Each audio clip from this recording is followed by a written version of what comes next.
विधानसभा चुनावों की तारीखों का ऐलान हुआ, उसके बाद आज पहली बार प्रधानमंत्री नरेंद्र मोदी की चुनावों से ठीक पहले एंट्री हो रही है। पहली ही एंट्री में प्रधानमंत्री सबसे पहले उन लोगों को संबोधित करेंगे जो बीजेपी की सबसे बड़ी ताकत है, कार्यकर्ता, बूथ लेवल कार्यकर्ता। प्रधानमंत्री मोदी अब से कुछ देर बाद मेरा बूथ सबसे मजबूत अभियान के तहत बिहार के 10 लाख बूथ स्तरीय कार्यकर्ताओं से संवाद करेंगे। वक्त मुकर्रर किया गया 6 बजे, यानी बीजेपी का शीर्ष नेतृत्व अपने सबसे भरोसेमंद कैडर से सीधा संवाद करेगा और इस बात की सूचना सीधे प्रधानमंत्री ने एक्स पर पोस्ट करके दी। पीएम ने लिखा कि बिहार में भाजपा एनडीए की जीत के लिए हमारे समर्पित कार्यकर्ता पूरी ऊर्जा से जुट गए हैं। ऐसे समर्पित कार्यकर्ताओं से बातचीत करने से हमेशा नई प्रेरणा मिलती है। अब पीएम की एंट्री के साथ बिहार में बीजेपी का मेगा प्लान भी शुरू हो गया है। एक तरफ पीएम वर्चुअल सभा से हर बूथ तक संदेश देंगे तो दूसरी तरफ अमित शाह गुरुवार को बिहार के दौरे पर पहुंच जाएंगे। मकसद होगा टिकट बंटवारे के बाद हर सीट का फीडबैक लेना। बीजेपी का तीसरा प्लान है बीजेपी शासित राज्यों के सीएम को बिहार में उतारना, जिसका मकसद हर सीट तक डबल इंजन के फायदे की जानकारी पहुंचाना। दूसरी तरफ जेडीयू ने भी आज ऐलान कर दिया कि गुरुवार से मुख्यमंत्री नीतीश कुमार अपने चुनावी कैंपेन की शुरुआत कर देंगे। तो कुल मिलाकर एनडीए का शीर्ष नेतृत्व सीट बंटवारे, टिकट बंटवारे से आगे निकलकर अब चुनाव प्रचार की तरफ बढ़ गया है। लेकिन जितनी आसानी से एनडीए ने सीटों की संख्या का ऐलान रविवार को कर दिया था, उतनी ही कौन सी सीट किसके पाले में जाएगी, कौन किस सीट से लड़ेगा, इस लड़ाई ने थोड़ा काम तो खराब किया। एक एक सीट की खींचतान बढ़ गई और इतनी बढ़ गई कि मंगलवार देर रात बीजेपी के कई बड़े नेता उपेंद्र कुशवाहा को मनाने के लिए पूरी रात जगराता करते रहे। उपेंद्र कुशवाहा इस सबके बावजूद मानने की जगह मीडिया के सामने आकर कहा, एनडीए में इस बार ऑल इज वेल नहीं है। जैसे ही यह बयान सामने आया, बीजेपी के नेता फिर से एक्टिव हुए। फौरन गृह राज्य मंत्री नित्यानंद राय उपेंद्र कुशवाहा के साथ दिल्ली रवाना हो गए और करीब 1 घंटे की मुलाकात के बाद, और ये मुलाकात किस किस के बीच हुई? उपेंद्र कुशवाहा, गृह मंत्री अमित शाह। इस बैठक के बाद कहीं जा रहे उपेंद्र कुशवाहा के सुर नरम हो गए। उन्होंने कहा कि उम्मीद है सब ठीक हो जाएगा, और मैं ये बिफोर एंड आफ्टर वाली बाइट आपको सुनाती हूँ। नाराज और प्रसन्न होने का कोई मामला नहीं है, आपको उनसे सवाल पूछना चाहिए। लेकिन पहले आपने अपने लोगों से माफी मांगी, फिर शेरो शायरी आपने की, साजिश की बात कही। क्या उपेंद्र कुशवाहा के साथ साजिश हो रहा है? देखिए, क्वालिटी ऑफ सीट नहीं मिला है। This time nothing is well in NDA. हम लोग आए, माननीय गृह मंत्री जी के साथ मुलाकात हुई और उस इश्यू पर विमर्श हुआ, और विमर्श के उपरांत अब हम उम्मीद करते हैं कि कोई कठिनाई आगे नहीं होगी। एनडीए की सरकार बिहार में निश्चित रूप से बनेगी।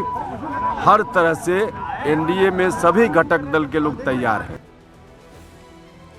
अब बड़ा जल्दी वाला ये बिफोर आफ्टर इफेक्ट था। एनडीए में सीटों को लेकर जो असंतोष दिखा, उसे संभालने के लिए नेता एक्टिव भी दिखे।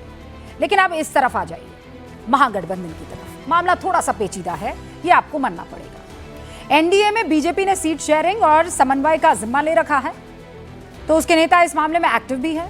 शीर्ष नेतृत्व लगा हुआ है, कोई भी रूठ जाए तो फौरन बुलाकर मना लिया जाता है। महागठबंधन में जिम्मा कौन संभाल रहा है, ये किसी को नहीं मालूम है। We do not. वहां भी अब नॉमिनेशन का काम शुरू हो गया है, लेकिन कुछ सवाल महागठबंधन से बिना जवाब के हैं, जिसका कारण यह पता ही नहीं चल पाया है कि उनके उम्मीदवार कब उतारे जाएंगे, क्योंकि पहले चरण के नामांकन के लिए सिर्फ 2 दिन बचे हैं। 2 दिन, 17 अक्टूबर को 3 बजे नामांकन खत्म हो जाएगा। नोटिफिकेशन की जो तारीख है वो खत्म हो जाएगी, जबकि तेजस्वी यादव सहित उनके नेता अपना अपना नामांकन भर भी आए हैं। लेकिन सवाल ये कैसा गठबंधन है, ये कैसी एकजुटता है? इस सवाल का जवाब ना तो तेजस्वी के पास है, ना ही कांग्रेस के पास है। एनडीए में तो पहले नीतीश की नाराजगी की खबरें आई, फिर जितिन राम मांझी की नाराजगी की खबरें आई, पब्लिक में दिखाए ये सब कुछ। अब उपेंद्र कुशवाहा का गुस्सा सबके सामने है। सवाल आज गूंज में बड़ा यह है कि जब विपक्ष को बिहार में नेतृत्व की जरूरत है, तब राहुल गांधी मोर्चा क्यों नहीं संभाल रहे? कहां है वो? एनडीए में सीट शेयरिंग हो गई थी, फिर झगड़ा क्यों सामने आया? क्या मोदी की एंट्री एनडीए के सारे सवालों का जवाब दे देगी? शुरू कर रही हूं गूंज।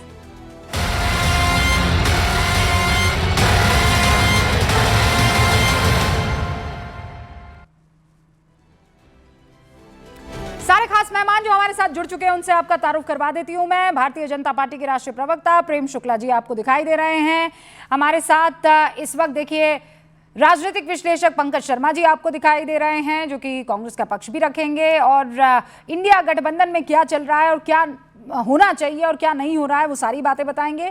हमारे साथ राजनीतिक विश्लेषक सत्यप्रकाश मिश्रा जी भी जुड़ रहे हैं, जेडीयू का पक्ष रखेंगे यहाँ पर। वरिष्ठ पत्रकार कन्हैया भिल्लारी जी भी हमारे साथ जुड़ चुके हैं, वरिष्ठ पत्रकार हर्षवर्धन त्रिपाठी जी भी जुड़ चुके हैं और मैं इंतजार कर रही हूँ वीआईपी के राष्ट्रीय प्रवक्ता दिव्यज्योति जी का। बहरहाल वो हमें ज्वाइन करें उससे पहले, और इस वक्त एक बड़ी खबर आपको बता देना चाहती हूँ। भारतीय जनता पार्टी की दूसरी लिस्ट आ चुकी है। अभी इस बात की चर्चा चल रही थी कि कितना तेजी से कदम जो है यहाँ बीजेपी बढ़ाते हुए आगे बढ़ा रही है।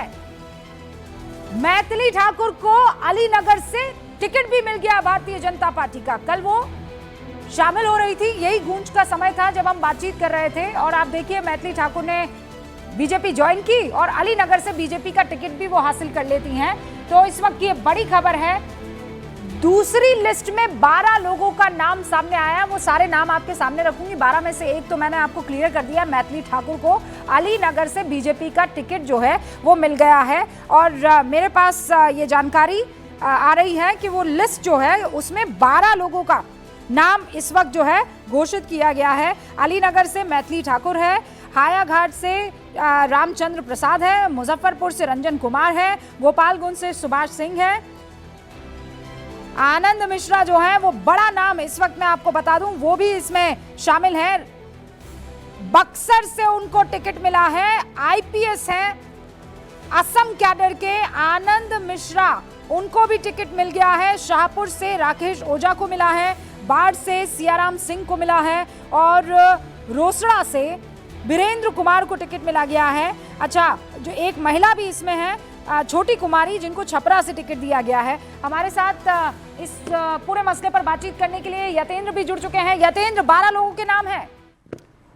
देखिए, दूसरी लिस्ट बीजेपी ने जारी कर दी है, जिसमें 12 लोग हैं। पहली में 71 यानी 71 नाम थे और इसमें जो बड़े नाम है, मैथिली ठाकुर को टिकट दिया गया अलीनगर से। 2 दिन पहले ही उन्होंने बीजेपी ज्वाइन की थी। इसके अलावा आनंद मिश्रा जो आईपीएस रहे हैं, बक्सर में है, पिछली बार भी वो लोकसभा से सीट मांग रहे थे बीजेपी से, लेकिन अब इस बार उनकी किस्मत खुल गई और बीजेपी ने उन पर उनको बक्सर विधानसभा सीट से उनको अपना उम्मीदवार बनाया। इसके अलावा छोटी कुमारी, छपरा से छोटी कुमारी को टिकट दिया गया है। सोनपुर से विनय कुमार सिंह को दिया गया है, गोपालगंज से सुभाष सिंह को दिया गया है और शाहपुर से राकेश ओझा को दिया गया और रामचंद्र प्रसाद हायाघाट से।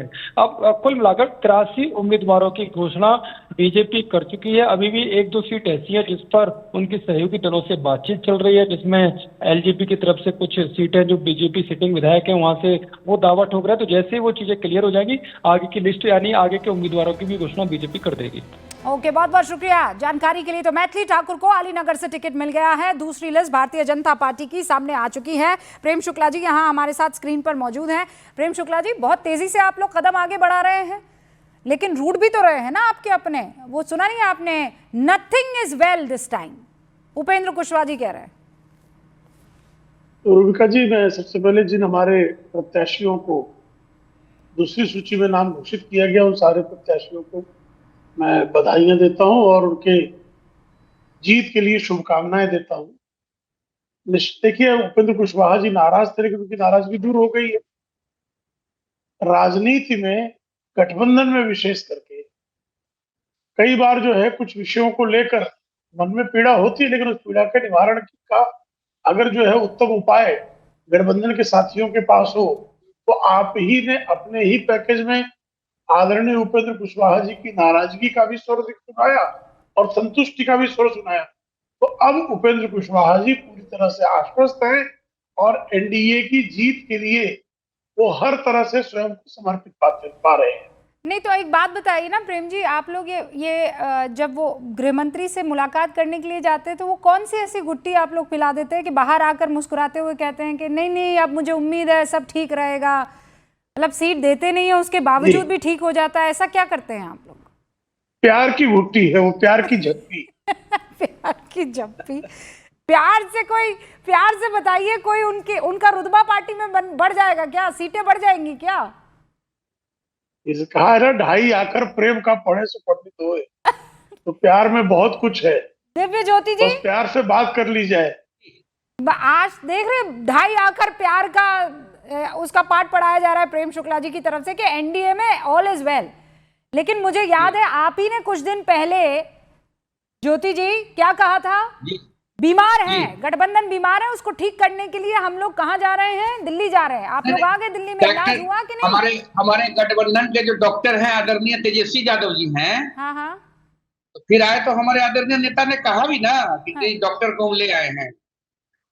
डॉक्टर तो हमारे कोऑर्डिनेशन कमेटी के जो चेयरमैन हैं, तो आदरणीय तेजस्वी यादव जी ना है कोऑर्डिनेशन कमेटी के जो चेयरमैन है। तो डॉक्टर दिल्ली चले गए थे, तो फिर एक ही फ्लाइट में बैठ के दोनों चले आए। हाँ, फिर क्या हुआ? मतलब डॉक्टर साहब ने क्या दवाई दी और क्या इलाज किया? क्या बीमारी पकड़ में आई? बीमारी पकड़ में नहीं आई, थोड़ा सा वायरल था, ठीक हो गया।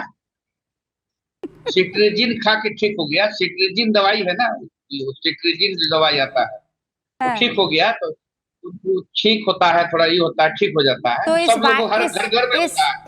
इस वायरल का नाम क्या था? उप मुख्यमंत्री वायरल? नहीं। वो देखिए, जिस दिन हमारे आदरणीय कोऑर्डिनेशन कमेटी के चेयरमैन तेजस्वी यादव जी का नाम घोषित होगा, तो उस दिन हमारे आदरणीय नेता सर्वपल्ला मुकेश सैनी जी का भी नाम घोषित होगा, क्योंकि अति पिछड़ा से बिलोंग करते हैं। वो तो मैं सब समझ रही हूँ, मैं सब समझती हूँ भाई, मल्लाह सन है वो आप मुझे मत बताइए, मैं बहुत अच्छे से इस बात को जानती हूँ। लेकिन आप मुझे ये तो बताइए कि कौन सी बीमारी थी जिसका इलाज हो गया और अब आप कह रहे हैं एवरीथिंग इज फाइन, सब बढ़िया है? तो सब घर में चल रहा है। सर्दी खांसी वाला वायरल नहीं होता है, थोड़ा जो है। हाँ, तो ये सर्दी खांसी कौन सी सीट से लगी है आपको?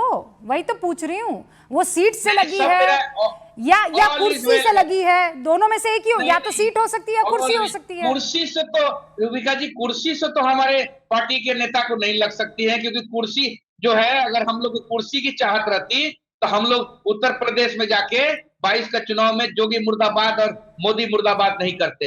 एनडीए में रहते हुए हम लोगों ने किया वहां जाके। खाली भाजपा ने हमारा जो कमिटमेंट किया था, जो नीतीश कुमार जी ने अनुशंसा किया था निषाद आरक्षण का, उससे बीजेपी मुकर गई। बीजेपी ने निषाद आरक्षण।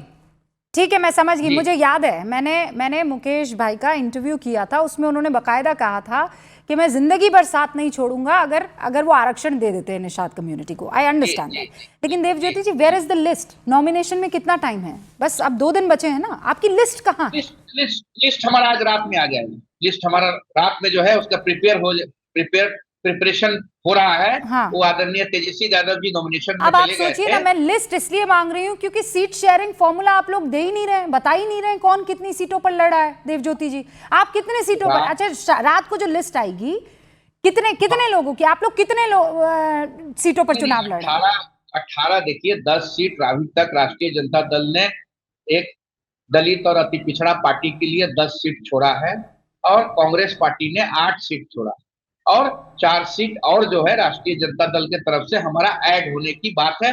मुझे पूरी उम्मीद है कि वो 4 सीट भी ऐड हो जाएगी, इसमें कोई कंफ्यूजन नहीं है। और हमारे आदरणीय नेता ने आज मीटिंग भी किया था। उस मीटिंग में जितने भी जिला अध्यक्ष आए थे, उसमें आदरणीय तेजस्वी यादव जी अगर हम लोग को कोई सीट नहीं भी देता, नहीं भी मिलता आरजेडी से, उसके बाद भी हम उन लोगों के सपोर्ट में रहते, और बीजेपी को भगाने में बिहार से जो है जिस तरह से झाड़ू मार के गर्दा उड़ाया जाता है और झाड़ू मार के गंदगी ज्योति जी, अब क्विकली एक और सवाल। तारापुर से सम्राट चौधरी चुनाव लड़ रहे हैं, तारापुर सीट आपकी कि कोई और गठबंधन का साथी? आप लोग लड़ रहे हैं? हमारे सकल देव बिंद लड़ेंगे हमारे, वो 100% श्योर है।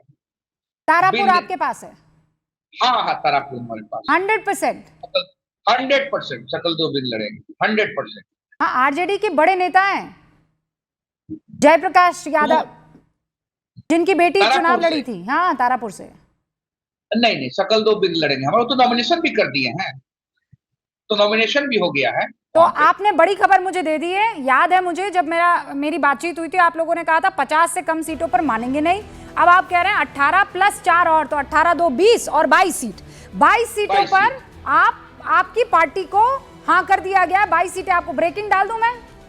जी जी जी, एकदम डाल दीजिए। हाँ भाई, चलिए भाई। 18 प्लस वीआईपी को मिलेगी 18 सीटें प्लस 4। मैं प्लस माइनस करके चल रही हूँ। 18 सीटों पर दावा ठोक रही है वीआईपी और कहा है कि 18 सीटें दे दी जाएगी। 10 कांग्रेस की तरफ से और 8 आरजेडी की तरफ से आ रही है। हर्षवर्धन जी, इतनी मोहब्बत तो देखिए कभी नहीं देखने को मिली। वो 2.5 आकर प्यार का प्रेम जी, और यहाँ देवज्योति जी कह रहे हैं कोई नई सीट देंगे तब भी हम लालू प्रसाद यादव का साथ नहीं छोड़ेंगे। सुनबा करी।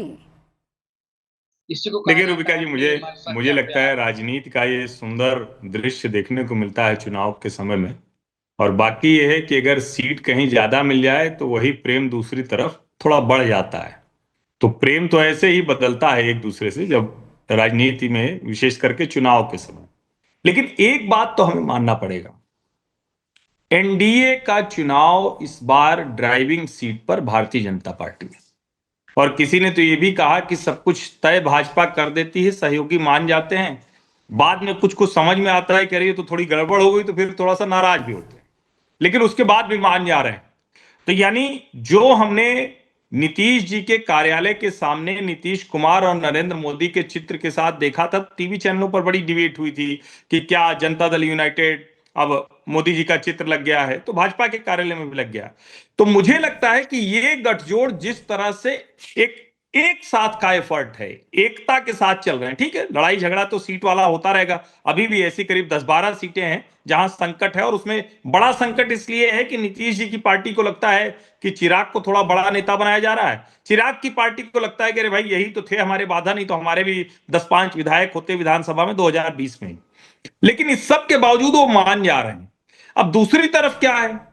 दूसरी तरफ स्थिति यह है कि अभी तक राहुल गांधी और तेजस्वी की कोई मुलाकात की खबर है क्या? कोई बातचीत की खबर है क्या? क्योंकि तेजस्वी जी आए सपरिवार, ठीक है, गलत वजहों से उनको आना पड़ा, वो चार्जशीट वगैरह का मसला था, अदालत में आना था, लेकिन फिर भी वो आए, तो भी राहुल गांधी से मुलाकात नहीं हुई। हाँ, मतलब केसी वेणुगोपाल जी से तो हुई ना। अरे तो लीजिए, ये कौन सा गठजोड़ है भाई? ये तो दोस्ती वाला मसला था राहुल जी और तेजस्वी जी का, तो मुलाकात तक नहीं हुई। ये अच्छे संकेत नहीं है। ठीक चुनाव में जाते हुए जब ऐसे पार्टी के नेता व्यवहार करते हैं तो जो कार्यकर्ता है वो कहता है अच्छा ठीक है आओ हम बताते हैं, क्योंकि अंत में तो वोट उसको देना है ना।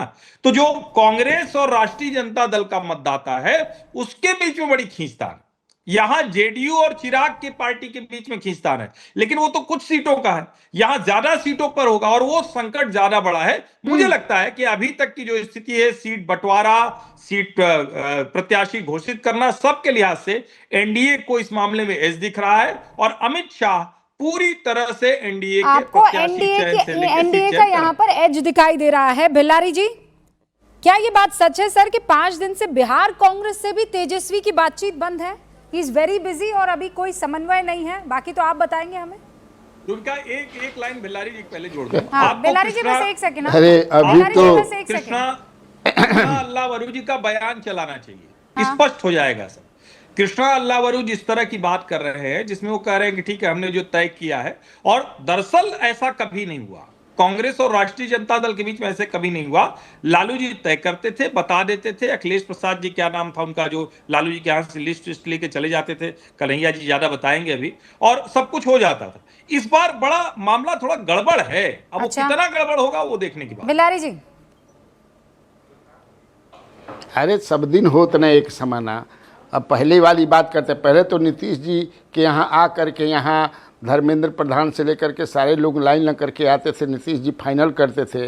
लेकिन नीतीश जी तो अब तो वैसा कर नहीं रहे हैं। नीतीश जी तो परसों शाम में, कल दिन में इतना गर्म थे कि पूरा क्लास लगा लिया उन्होंने, संजय झा से लेकर के और ललन सिंह तक। क्या हो गया, कहाँ ये कैसे सुनबर शाह आपने दे दिया, कहाँ से चला गया सुनबर शाह, रत्नी सदा का कैसे टिकट कट गया, पूरा जो है आज देख लीजिए, आप समझिए कि एनडीए में कितना सीट मिला है चिराग पासवान को, यही पता नहीं है। 29 तो गिना दिया गया, कहाँ है 29? उसमें से 4 तो बीजेपी अपना कैंडिडेट दे दी, 5-6 पे सिंबल दे दिया नीतीश कुमार, तो उनके पास अब कितना बचा? उपेंद्र कुशवाहा गर्म होकर के चले गए, अभी फिर आ रही है कि कहीं उनका महुआ छीना गया। तो अब जो खबरें आ रही है कि एगो एमएलसी उनको मिल जाएगा और उनका रिन्यूअल हो जाएगा 26 अप्रैल में। हाँ। राज्यसभा का मंत्रिमंडल में मिल जाएगा। हाँ। तो वहाँ भी तो वही है झगड़ा, काफ़ी झगड़ा है। अब इससे ज़्यादा क्या होगा झगड़ा? और ये देखिए वो उनके बिना किसी से, बिना तालमेल के, बिना बात किए ये चिराग पासवान भी सिंबल चुपके से दे रहे हैं, जेडीयू भी सिंबल चुपके से दे रहे हैं, उनके सीट पर वो दे रहे हैं, उनके सीट पर वो दे रहे हैं, पता नहीं चल रहा है। उनके कोर टीम में कोमल सिंह थी, हाई घाट से वो अब था कि वो बेलारी जी, हाई घाट। बेलारी जी, आप बगैर तथ्यों के बात नहीं करते। आप जब ये बात कह रहे हैं तो आपके पास कोई ठोस सबूत होगा या ठोस जानकारी होगी। ऐसी कोई सीट बता सकते हैं जहां पर एनडीए के तीनों ने या दोनों ने अपने उम्मीदवार का नामांकन कर दिया हो? ऐसी कोई सीट है? ऐसी तो सीट मुझे लगता है कि इधर भी नहीं है, दोनों तरफ में कहीं नहीं है। लेकिन तब है कि कोमल सिंह के बारे में सब था कि एलजेपी के कोर टीम में है। हाँ। और नीतीश कुमार ने उनको फोन करके कहा कि कहाँ उधर फंसी हुई हो। हाँ। आओ इधर ले जाओ सिंबल।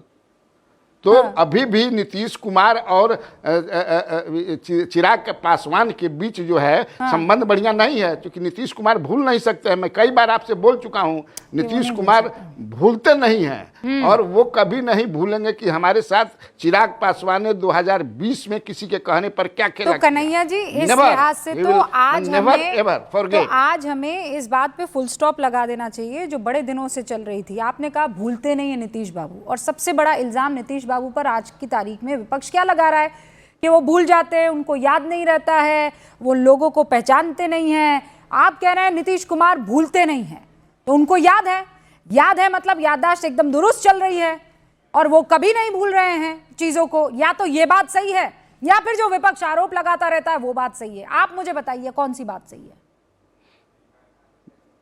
नहीं, विपक्ष जो आरोप लगाता है उसमें बहुत माने कुछ सच्चाई जरूर है। कहने का मतलब कि एकदम हमेशा भूले थोड़े रहते हैं। अभी तो 2 दिन पहले वो जागृत हुए तब न बुलाए, और कि कैसे रत्न सदा का टिकट के सीट कैसे चला गया, वहां कौन दिया?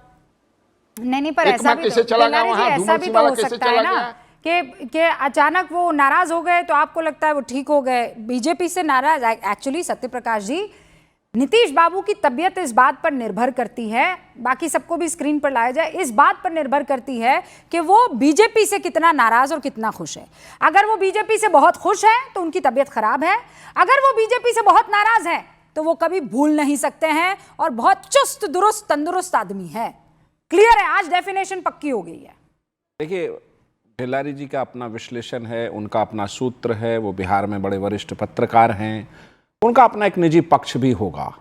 उन चीज़ों में नहीं जाते हुए एक चीज़ तो देखिए कि एनडीए के सभी घटक दल, उनके सभी बड़े नेता आपस में बातचीत कर रहे हैं, वार्तालाप कर रहे हैं, और कहीं कोई पेंच फंसा है तो उसको सुलझाने की कोशिश कर रहे हैं, उसमें एड़ी चोटी एक कर रहे हैं। महागठबंधन की तरफ ऐसी कोई स्थिति दिखती नहीं बन रही है। एक घटना देखी कि सिंबल बांटा हुआ पुत्र ने वापस ले लिया।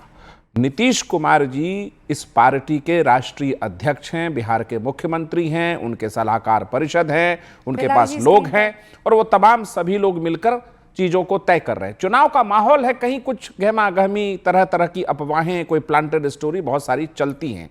कोई सीट की घोषणा नहीं हुई थी कि ये सीट उसको चला गया, ये सीट उसको। नंबर की घोषणा जरूर हुई थी। कई सीटों पे जो सिटिंग विधायक थे उसको आदान प्रदान भी किया गया। जैसे सम्राट चौधरी जी की जो सीट है उस पे जेडीयू के विधायक उपचुनाव जीते थे, राजीव जी। उस स्थिति में दूसरी सीटें जेडीयू के खाते में आई, और ऐसा कई बार कई चुनाव में देखा गया है। एक वस्तु स्थिति जो है कि एनडीए का गठबंधन एकजुट अपने प्लैंक पर खड़ा दिख रहा है, वो मुस्तैद है चुनाव लड़ने को। महागठबंधन में किसी ने कहा कि पहले ऐसा कभी नहीं हुआ था। मैं 2009 के चुनाव, लोकसभा चुनाव का याद दिला दूं। यूपीए में थे सब कोई, और दरभंगा में बोल गए लालू जी कि बाबरी मस्जिद को गिरा दिया कांग्रेस, यूपीए साथ नहीं लड़ी थी बिहार में। बेलारी जी इसको तस्दीक करेंगे, बिहार में बड़े पत्रकार हैं वो। तो महागठबंधन में ठक ठक बंधन होता रहा है। अब 68 सीटें कांग्रेस को कोई देगा नहीं। हाँ। और मलाईदार सीटें कांग्रेस को आरजेडी देना नहीं चाहती। वाम दलों की अपनी स्थिति है, वो घोषणा पे घोषणा करते जा रही है। मेरा मानना है कि महागठबंधन ने एक ऐसी राह पकड़ी है राहुल गांधी जी के नेतृत्व में कि वो कहीं जाता नहीं, वो भूल भुलैया का दौर में फंसा हुआ है। नहीं, पर मैं चाहता हूं बेलारी जी एक प्रकाश डाले। अच्छा, ये जो लालू जी और तेजस्वी जी किसी किसी को सिंबल दे देते हैं, फिर आधी रात वापस ले लेते हैं, ये चल क्या रहा है उधर? वैसे हमारी चिंता का विषय नहीं है, लेकिन उनके महागठबंधन में इनके सूत्र बड़े मजबूत है बेलारी जी का, इसमें मुझे कोई शक नहीं है। हमारे इधर सूत्र में इनके थोड़े मुझे शक है। क्यों? क्योंकि ये अभी एक बात बोल गए कि नीतीश जी बहुत नाराज, भूलते नहीं। देखिए, नीतीश जी वो नेता हैं जिन्होंने राजनीति मूल्यों पर करी गठबंधन राजनीति को बिहार में जन्म दिया अटल बिहारी वाजपेयी जी के साथ, और उसको बखूबी चलाते रहे हैं, चाहे उधर रहे चाहे इधर। गठबंधन बहुत अच्छा चला है। मूल्यों वाली बात मत कीजिए आप। कौन से मूल्य सर? नहीं, मूल्य उन्होंने कभी कोई भ्रष्टाचार से समझौता नहीं किया, कोई जाति पर राजनीति में। भाई दूसरे मूल्य भी तो होते हैं ना, कि एक पार्टी का साथ पकड़ा है तो पकड़े रहेंगे उनको, फिर भाई जिसके साथ चुनाव लड़ा है उसके साथ जीत का जश्न भी मनाएंगे, परिस्थितियां होती हैं और 5 साल तक टिके रहेंगे। अब ये कौन सी परिस्थिति हो गई? नहीं, अब राजनीति में इंटरप्रिटेशन नहीं है सर, ये तो ट्रूथ है ना, फैक्ट है, इसमें कोई गठबंधन में आप स्वतंत्र हैं किसके साथ रहेंगे, लेकिन बेलारी जी जवाब दे दीजिए उसके बाद। उन्होंने बरकरार रखा है। बेलारी जी 30 सेकंड में जवाब पर कोई दाग नहीं है। ये क्या हो रहा है? टिकट दे रहे हैं, ले रहे हैं। रूबिका जी, टिकट बंटवारे के समय इस तरह से खटपट होते हैं, ये कोई नई बात नहीं है। Upendra Kushwaha all is not well मैंने काहे लिखा इन्होंने, बिना खटपट के मिठाई खाने गए थे, अमित शाह ने उनको बुलाया था कि समझाने के लिए बुलाया था। अब बताइए काहे बुलाया था? अभी जितने भी या अभी बीजेपी के ऑफिस में, अरे बेलारी जी आपको बताया तो अभी प्रेम शुक्ला जी ने कि मैंने कहा भाई क्यों बुलाया था, ऐसा क्या आप लोग करते हैं? प्रेम शुक्ला जी स्क्रीन पर, तो प्रेम शुक्ला जी 2.5 आखर प्यार के आई लव यू, अरे भाई नाराजगी, कहो ना प्यार है भाई, नाराजगी थी तभी न शांत करने के लिए बुलाया। तो ये लोग भी इधर भी 61 सीट मान लिए, कांग्रेस ले लिया, 18 इनको मिल गया, फिर आपस में तो बांट ही लिए। तो खटपट तो होता है। तो अब कहते हैं रात में क्यों सिंबल दिया गया, फिर बुलाया गया, तो जिससे बुलाया कहा, तो फिर तो उन्हीं लोगों को दे दिया गया। अच्छा ठीक है। तेजस्वी यादव ने कहा कि नहीं, प्रेम शुक्ला जी नहीं है जी, सुन रहे ना आप कि भाई खटपट तो सब जगह चलती है। आपके यहाँ की खटपट जो है वो संभालने लायक है, इनके यहाँ की खटपट में क्यों आपको? रूबिका जी अभी देखिए, हाँ बोलिए। नीतीश जी भी तो राते में दे रहे हैं। नीतीश जी भी सारा सिंबल तो रात ही में दिया जा रहा है, दिन में कोई सिंबल नहीं दिया जा रहा है। अरे पर लिस्ट जारी कर रहे हैं ना बेलारी जी, मैं कह रही हूँ महागठबंधन की लिस्ट का, इनकी लिस्टें तो जारी हो रही है ना, लिस्ट ही नहीं है सर। 2 दिन में नोटिफिकेशन है, खत्म है, आखिरी तारीख है। कितने नंबर पे चुनाव लड़ेगी? बिलारी जी ये तो पता होगा ना। अब मैं आज अगर ये दोनों लोग यहाँ पर मौजूद हैं, मुझे पता है एक 101 सीट पर लड़ा है, दूसरा भी 101 सीट पर लड़ा है। चिराग पासवान की पार्टी 29 सीटों पर है, एचएम के पास 4, उपेंद्र कुशवाहा के पास 4, ये 6 माफ कीजिएगा 6 ये सबको मालूम है। मुझे ये बताइए ना, कांग्रेस कितनी सीटों पर लड़ रही है, आरजेडी कितनी सीटों पर लड़ रही है, सीपीआई सीपीएम कितनी सीटों पर है? हमको बता दीजिए कि कितनी सीटें पर चिराग पासवान लड़ रहे हैं। 29 लड़ रहे हैं, 29। अरे 29 सीटें उनके पास आई है ना। पता नहीं है उनके लोग तो कहते हैं कि हम लोग को पता। सर आपको पता चल गया, उनके लोग चिराग पासवान तो नहीं आए कि कितने सीट पर लड़ रहे हैं। अरे भाई चिराग पासवान तो वो शख्स है ना जो सामने आकर बेलारी जी बोल देते हैं, वो क्यों नहीं बोल रहे हैं बताइए? उनको कोई रोक थोड़ी सकता है। वही आदमी है ना जो एंड टाइम पर कहा मैं नहीं जाऊंगा बीजेपी से के साथ चुनाव लड़ने। पिछली बार यही थे ना वो शख्स, आप इस बार तो कुछ नहीं बोल रहे हैं। वो चिराग पासवान ने अपने प्रवक्ताओं को भी बोल रखा है कि किसी को कहीं नहीं जाना है, चुपचाप आप लोग रहिए। अपने बहनोई को भी इधर बोल दिए हैं कि आप भी शांत रहिए, ना कुछ लिखिए, ना ट्वीट कीजिए, ना बोलिए। हाँ तो वही तो, ये नाराजगी नहीं है। अरे अच्छा हर्षवर्धन जी कुछ कह रहे हैं, फिर मैं दोबारा आपसे वही सवाल पूछूंगी कि सर ठीक है नाराज है, 29 सीट मिल गई है ना, मैं कह रही हूं कि 29 से कम है, पर पता तो चल गया है ना। कांग्रेस और आरजेडी और लेफ्ट ये लोग कितनी सीटों पर, और वो वहां पर वीआईपी के हमारे ज्योति जी ने एटलीस्ट ये तो बता दिया है कि 18 सीटें हमें मिली हैं, हमें यही नहीं पता है कि ये लोग कितनी सीटों पर कौन लड़ रहा है। हर्षवर्धन जी बोल दीजिए, उसके बाद मैं सवाल का जवाब ले लेती हूँ। नहीं, मैं तो समझ नहीं पा रहा हूँ कि इतनी देर से भिलारी जी स्थापित क्या करना चाहते हैं। ये सब जगह ठीक नहीं है, नाराजगी नहीं, सब जगह ठीक नहीं है तो सामने दिखा, तो उस पर हमने बात की। लेकिन भिलारी जी का तो गजब हो गया है, ये इतना वरिष्ठ पत्रकार है, कह रहे हैं कि 29 सीट हो गया, बताइए कहां लड़ रहे हैं। अरे भाई, पार्टी ने ऐलान किया है, चिराग पासवान ने, सम्राट चौधरी ने, धर्मेंद्र प्रधान ने, विनोद तावड़े ने, संजय झा ने, जीतन राम मांझी ने। अब या तो आप उन सबसे ऊपर हैं, हम पत्रकार तो जो सामने है उसी का विश्लेषण कर सकते हैं, या दूसरा ये है कोई ऐसी खबर आए तो जिसकी नाराजगी खबर आई उसमें बात किया। लेकिन यूं स्थापित करना जो दिख नहीं रहा हो कि अच्छा ठीक है वो नहीं है, तो उन्होंने अपने प्रवक्ता को रोक दिया। अब ये तो बड़ा विचित्र है। तब तो फिर इसका मतलब राहुल गांधी तो कोलंबिया चले गए थे, इतना नाराज हैं कि विदेश छोड़ के चले गए। आपकी वाली स्टाइल में कहें भिलारी जी, अरे तो राहुल तो इतना नाराज है कि देश से छोड़ के चले गए, आप लोग बूझ ही नहीं रहे। ऐसे होगा राजनीतिक विश्लेषण? अरे भाई, बड़ा स्पष्ट दिख रहा है, दोनों खांचे पक्के हैं, दोनों को अपनी सीट चाहिए। राजनीति में चुनाव के नजदीक आकर सीट के लिए ऐसे मारामारी होनी ही चाहिए, यही तो राजनीति है। लेकिन एक गठजोड़ ने अपनी सीटें गठजोड़ की तय कर दी, उसके बाद उसमें कुछ खटपट हुई, कुछ नाराजगी हुई, उसको भी उन्होंने मना लिया। अभी तक किसी ने ये नहीं कहा कि नहीं हमारा ये नहीं हो रहा है। उधर तो डॉक्टर पता नहीं इलाज, फिर कह रहे हैं हल्का सा वायरल हो गया था, और अभी भी वो सीट नहीं आ पा रही है। तेजस्वी यादव नॉमिनेशन कर लेते हैं, लेकिन अपनी पार्टी और सहयोगी पार्टी, उनका कोई भी अता पता नहीं सूची का। ये क्या सामान्य स्थिति है? आपके ध्यान में कभी कोई ऐसी स्थिति आई हो तो बताइए। बेलारी जी। नहीं, मैं ये कह रहा हूं कि दोनों तरफ असामान्य स्थिति है। हाँ, ये आपका बात सही है कि महागठबंधन की तरफ थोड़ा ज़्यादा है, लेकिन ऐसा नहीं है कि यहाँ सब ऑल इज वेल है। वहाँ यहाँ भी है, हाँ, वहाँ यहाँ 19 है, वहाँ 20 है तो दोनों तरफ। ये कैसे कहते हैं? हम चूंकि हम पटना में बैठे हुए हैं, हम देख रहे हैं क्या क्या एक्टिविटी हो रही है, कैसी बातचीत है। मेरी भी नेताओं से बातचीत होती है, दोनों तरफ गड़बड़ है।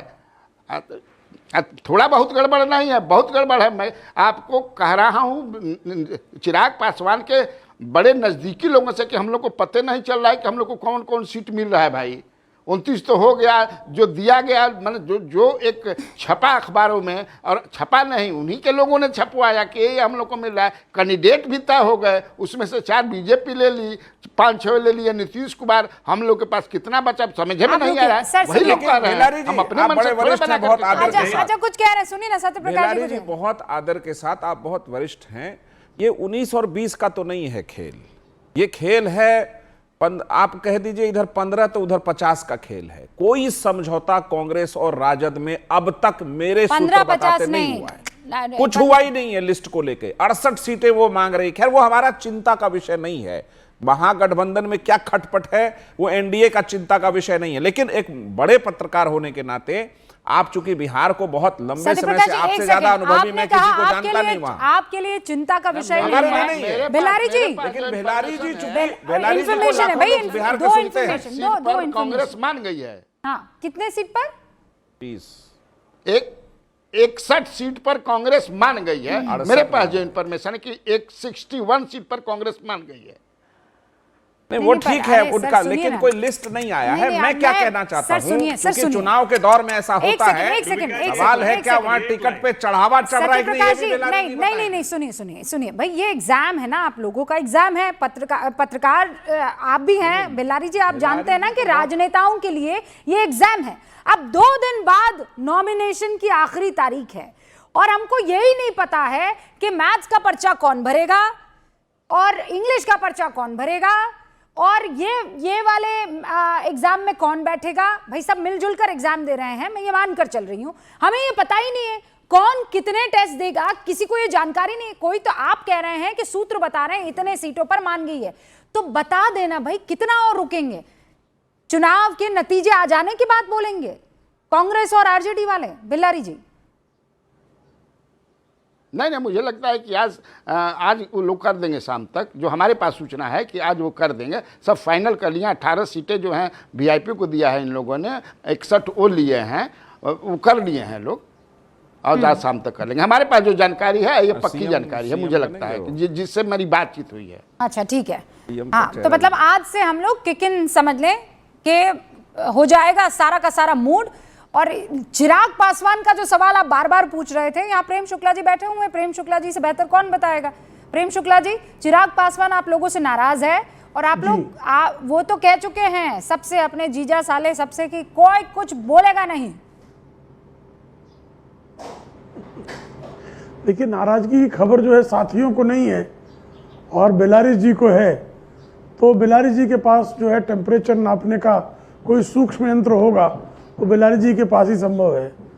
देखिए, दोनों गठबंधनों में अंतर यही है, आलिंगन और कुश्ती में जो अंतर होता है, यहाँ तो हम प्यार से एक दूसरे का आलिंगन कर रहे हैं और एक दूसरे के साथ मिलकर चुनाव जीतने की तैयारियों में जुट गए हैं।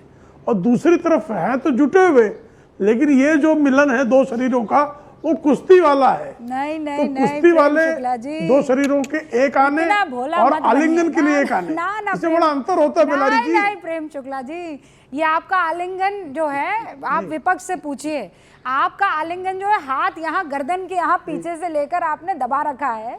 जरा इधर उधर हुए तो आप जो है उनकी नली वाली दबा देंगे सांस की। बताइए क्या करेगा आदमी? ये ऐसा वाला आलिंगन तो नहीं है। नहीं, हमारे प्यार के बारे में भी दुष्प्रचार बहुत है। हमारे प्यार के बारे में भी विरोधियों ने दुष्प्रचार बहुत कर रखा है। क्या देवज्योति जी कह रहे हैं आप लोग बुरा कुश्ती कर रहे हैं और वहां बीजेपी में सब कुछ प्यार से निपटा जा रहा है। आप लोगों के हालात बिल्कुल ठीक नजर नहीं आ रहे हैं। सभी दल उम्मीदवारों को टिकट बांट रहे हैं और आप लोगों के यहाँ सीटों तक का बंटवारा नहीं हुआ है। देवज्योति जी, हमारा सब ऑल इज वेल है, हम फिर से दोहरा रहे हैं। और भेलाड़ी भैया से पूछिए कि डिप्टी सीएम का दरवाजा नहीं खुल रहा है सीएम के घर पे, ये सच्चाई है कि नहीं? पूछिए। आप लोग के पास न्यूज आया कि नहीं आया हमको पता नहीं है।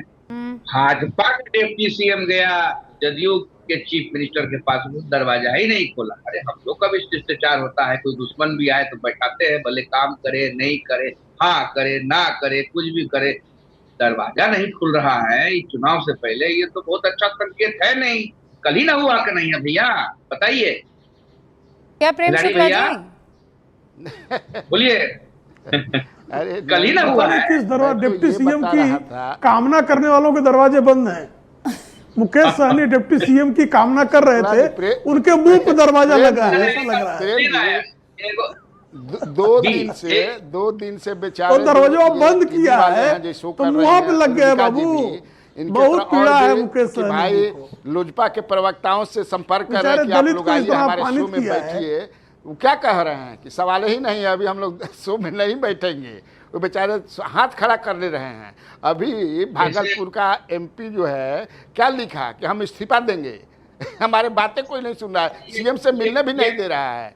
यहाँ तो पार्टी किसी दूसरे के हाथ में है। वशिष्ठ नारायण सिंह जो संस्थापक समता के रहे हैं, जो टिकट बांटने का काम करते हैं, उनके बेटा के वो टिकट के लिए भीख मांग रहे हैं। या बताइए, उनका दर्द कोई सुनने वाला नहीं है। वशिष्ठ नारायण सिंह जो मंत्री रहे, 4 बार एमपी रहे, अरे बिलारी जी मुझे समझ में नहीं आता है कि आप जो फैक्ट्स देते हैं, हाँ, पर ये जो फैक्ट्स आप देते हैं, ये फैक्ट्स कई बार बीजेपी के फेवर में काम कर जाता है। मतलब भाई भतीजावाद यहाँ पर बीजेपी नहीं कर रही है, तभी जो इतने वरिष्ठ कैंडिडेट्स को जो है वो इंतजार करना पड़ता है। क्यों Harshvardhan ji, is it not proving this? देखिए, बिलारी जी जो कह रहे हैं वो जानते हैं, लेकिन फिर भी वो दूसरी तरफ ले जा रहे हैं। 29 सीटें चिराग पासवान को सचमुच बहुत ज्यादा मिली। क्यों उनके प्रवक्ता नहीं जा रहे हैं? बड़ी सीधी सी बात है, जिसको इतनी सीटें मिली हुई, क्यों वो प्रवक्ता उसका जाए, कुछ बोल दे, कुछ कह दे? ये सारा का सारा बंटवारा एक एक सीट पर सभी पार्टियों ने मिलकर किया है। इस तरह का गठजोड़ का बंटवारा पहले होता क्या था, सीटें बढ़ जाती थी, उसके बाद लोग अपने कैंडिडेट और सब करते थे। एनडीए ने इस बार जिस तरह से सभी 243 सीटों पर बैठकर बंटवारा किया है वो कमाल है। ये सच बात है कि 20 से 22 सीटें चिराग पासवान को देने पर सबकी सहमति थी। जो 29 की सीटें गई हैं उसमें नीतीश जी को नहीं ठीक लग रहा है, उसमें जीतन राम जी को नहीं ठीक लग रहा है, उसमें उपेंद्र कुशवाहा को नहीं ठीक लग रहा है, लेकिन सबके अपने अपने अलग वजह हैं। भारतीय जनता पार्टी को लगता है कि ये चुनाव जीतने का सबसे शानदार फॉर्मूला है। मैं ये कह रहा हूं, राहुल गांधी को कुछ क्यों नहीं लगता? कुछ तो लगे ना भाई कि चलो 61 मान। बिलारी जी आप जब ये कह रहे थे, नहीं देवज्योति जी एक बात 70 से घट के अभी हर्षवर्धन जी, देवज्योति जी और बिलारी जी दोनों एक बात कह रहे थे कि उप मुख्यमंत्री मुख्यमंत्री जी के आवास पर जाते, नीतीश बाबू के आवास पर दरवाजा खटखटाते और दरवाजा कोई खोलता ही नहीं है।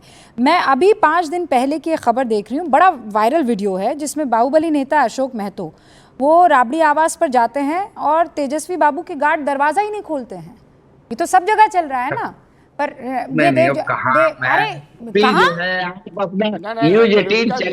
अरे क्या बात कर रहे हैं आप? ये आई चैलेंज यू। देवज्योति जी लिखिए, देवज्योति जी लिखिए। नहीं देवज्योति जी आपने ये खबर दी थी। नहीं देवज्योति जी मैं फैक्ट्स के बगैर बात नहीं करती हूँ। अभी आपने मैं मानता हूँ नहीं आप अभी मोबाइल फोन उठाइए अपना। लेकिन अशोक महतो जी और डिप्टी सीएम में फर्क है। मैं सुनिए सर, मैं आपसे ये कह रही हूँ, आप पहले मुझे गलत सर नहीं कोई फर्क नहीं सर। जो एक बार नो सर जो स्क्रीन पर आ रहा है उनकी वाइफ को सांसद का टिकट मिला था कि नहीं मिला था? छोटी मोटी चीज है वो, बताइए मुझे।